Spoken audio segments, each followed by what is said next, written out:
কৃষ্ণ।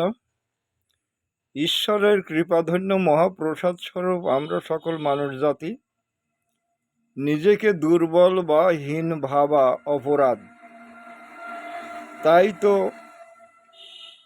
আপনার ভালো মন্দ বিচার বোধ আপন কল্পনায় আলোচিত করে না শুধরালে ভগবানের সাধ্য নাই শুধরাবার।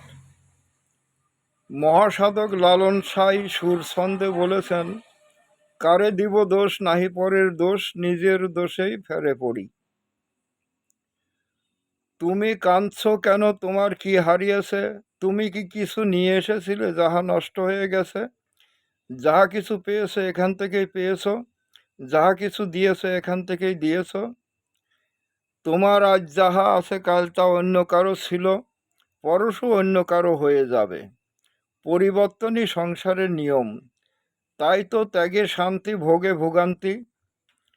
এই অসার সংসারের অনিত্য কলহ থেকে পেতে মুক্তি চৈতন্যের চেতনায় দেখি, আমার বৃথা করি। ইহাই তো বন্ধনের কারণ বুঝি, তাই তো আমি অনাসক্ত চিত্তে ভরসা করি পতিত পাবন গৌর হরি। রাধা রাধা কৃষ্ণ বলি। হরে কৃষ্ণ।